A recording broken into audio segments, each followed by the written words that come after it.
December মাসে অনেকেই বাংলাদেশ সেনাবাহিনীতে আবেদন করেছিলেন, কিন্তু অনেকেই আমাকে একটা প্রশ্ন করেছেন এবং আমি একটা কমন বেশি পেয়েছি যে ভাই আমি বাংলাদেশ সেনাবাহিনীতে আবেদন করছি দীর্ঘ ৮-৯ মাস হয়ে গেল, তারপরেও আমার বাংলাদেশ সেনাবাহিনী টেট 1 টেট 2 SMS আসে নাই। কিন্তু বাংলাদেশ সেনাবাহিনীতে SMS না আসার কারণটা আজকের ভিডিওতে আলোচনা করব। যারা এখন আমার এই আর্মি নামক পেজটা ফলো করেন নাই, অবশ্যই আর্মি নামক পেজটা ফলো করে শেয়ার করে এই ভিডিওটা আপনার বন্ধু বান্ধব সবাইকে দেখার সুযোগ করে দিন। আপনারা অনেকেই গত ডিসেম্বর মাসে বাংলাদেশ সেনাবাহিনীতে টেট 1 বা টেট 2-তে আবেদন করেছিলেন। যে সার্কুলারটা প্রকাশিত হয়েছিল ওই সার্কুলারে আবেদন করেছিলেন, কিন্তু অনেকেই আবেদন করার ক্ষেত্রে গিয়ে অনেক ভুল করে, হয়তো বা নাম্বারে ভুল করে বা আপনাদের যে জাতীয় পরিচয়পত্রগুলো আছে বা ঠিকানাগুলো আছে এগুলোতে আপনারা ভুল করেন। বিশেষ করে যাদের বাংলাদেশ সেনাবাহিনী SMS আসেনি, হয়তো তোমরা নাম্বারে ভুল করেছো বা আবেদন করার সময় যে একটা মেসেজ আসে ওই মেসেজটা যদি তোমাদের মাঝে না থাকে, তোমাদের মাঝে যদি না আসে, তখনই বুঝতে হবে তোমার আবেদন হয়নি বা আবেদন কনফার্মও হয়নি বা আবেদনে তুমি ভুল করেছো।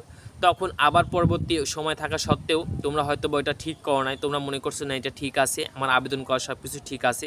কিন্তু তোমরা তো এটা জানো না যে বাংলাদেশ সেনাবাহিনীতে আবেদন করতে হলে সব কিছু ঠিকঠাক মতন এবং তোমার ঠিকানা, তোমার নাম্বার, বিশেষ করে নাম্বারটা সবচেয়ে ইম্পর্টেন্ট।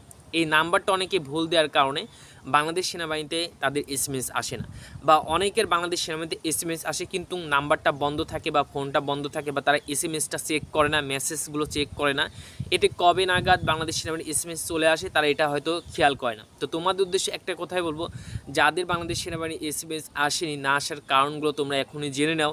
আর যারা আবেদন করতে গিয়ে এখনও বলছি, যারা এই আর্মি নামক পেজটা এখনও ফলো করে নাই, অবশ্যই পেজটা ফলো করে শেয়ার করে দেখার সুযোগ করেন। আর তোমরা যারা এখনও তোমাদের বাংলাদেশ সেনাবাহিনীতে পরীক্ষা দিতে যাওয়ার জন্য, মাঠ করার জন্য যে SMSটা আসা দরকার সেই SMSটা এখনও আসে নাই, বা তোমরা আবেদন করতে গিয়ে যদি সঠিকভাবে বাংলাদেশ সেনাবাহিনীতে আবেদনটা করো, যেহেতু মেঘলা আকাশ এজন্য ভিডিওটা ক্লিয়ার হচ্ছে না, তোমরা একটুখানি বোঝার চেষ্টা করো, অবশ্যই এই ভিডিওটি শেয়ার করে দিবে।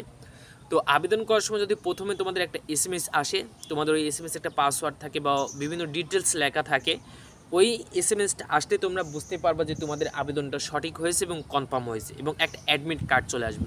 আর যদি মনে করো তোমাদের ওই SMSটা আসে নাই, বা অনেকে নাম্বারটা বন্ধ করে রাখো কবে নাগাদ SMS আসবে না আসবে, কিন্তু SMS না আসার যে কারণগুলো সেটা হচ্ছে তোমার ফোনের নাম্বারটা হয়তো বন্ধ থাকতে পারে, বা ফোনটা তুমি বন্ধ করে রাখতে পারো, বা তোমার আবেদনে তুমি নাম্বারটা ভুল দিতে পারো, অন্য নাম্বারটা দিয়ে ভুল দিতে পারো। এই যে নাম্বার ভুল দেওয়ার কারণে বাংলাদেশ সেনাবাহিনী SMS তোমাদের মাঝে আসে না। তো বাংলাদেশ সেনাবাহিনীতে যে SMSটা তোমরা নাম্বারটা ভুল দাও, এই যে SMS না আসার কারণ বা SMS না আসলেও কি আমি মাঠে যেতে পারবো কি না, না, তোমার যদি বাংলাদেশ সেনাবাহিনীর SMS না আসে, তুমি ওখানে গেলে তোমাকে ক্যান্টনমেন্টের ভিতরে ঢুকতে দিবে না এবং তোমাকে মাঠ করতে দিবে না।